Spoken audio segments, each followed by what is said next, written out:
Hello, welcome back to our channel ज्याचं नाव आहे नेटकॉम हार्डवेअर सर्व्हिसेस। बहुतेक वेळेला आपण जीमेल थ्रू सेम कंटेंटचे मेल्स फॉरवर्ड करत असतो, like as a birthday wish, payment reminder, meeting reminder and many more. But Gmail मधल्या टेम्पलेट या ऑप्शनचा यूज करून आपण हे जे सेम कंटेंटचे message again and again type करण्याची जी प्रोसेस आहे ती अवॉइड करून इझिली मेल हे कसे फॉरवर्ड करता येतील हेच आजच्या व्हिडिओमध्ये आपण बघणार आहोत। So without any wasting time let's start the video. So सगळ्यात आधी आपल्याला टेम्पलेट ऑप्शन हा आपल्या जीमेल मध्ये अनेबल करायचं आहे। त्यासाठी आपल्या जीमेलच्या सेटिंग्स मध्ये जायचं आहे। See all settings, advance. तुम्ही इथे बघू शकता टेम्पलेट ऑप्शन हा डिसेबल आहे, त्याला अनेबल करायचं आहे। सेव्ह चेंजेस,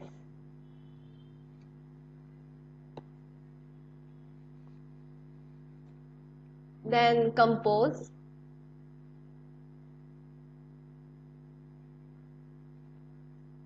मला पेमेंट रिमाइंडरच्या रिगार्डिंग टेम्पलेट सेव्ह करायचं आहे। सो मी इथे पेमेंट रिमाइंडर टाइप करते।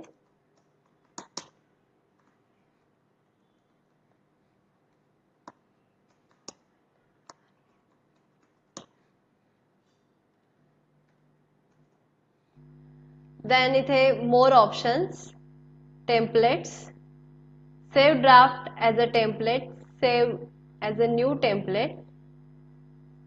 तुम्ही इथे बघू शकता पेमेंट रिमाइंडर हा जो माझा सब्जेक्ट आहे तो इथे शो होतोय, त्याला सेव्ह करायचं आहे। तो अशा प्रकारे आपला हा जो पेमेंट रिमाइंडरच्या रिगार्डिंग टेम्पलेट आहे तो सेव्ह झालाय। आता याला क्लोज करायचं आहे। तर यूज कसं करायचं ते बघूया।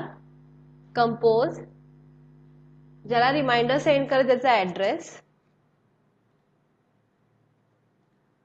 आणि इथे सब्जेक्ट वर क्लिक करून मोर ऑप्शन्स मध्ये टेम्पलेट्स मध्ये गेल्यानंतर पेमेंट रिमाइंडर हा आपला टेम्पलेट दिसतोय। त्यावर क्लिक केलं की हा आपला मेसेज हा कंपोज मध्ये शो होऊन जाईल आणि अशा प्रकारे हा मेसेज सेंड करायचा आहे। सो आजचा व्हिडिओ तुम्हाला कसा वाटला आम्हाला कमेंट बॉक्स मध्ये नक्की सांगा। व्हिडिओला लाईक करा, शेअर करा आणि चॅनलवर जर नवीन असाल तर सबस्क्राईब करायला विसरू नका। भेटूया पुन्हा एकदा अशाच एका नॉलेजेबल व्हिडिओमध्ये। तोपर्यंत धन्यवाद।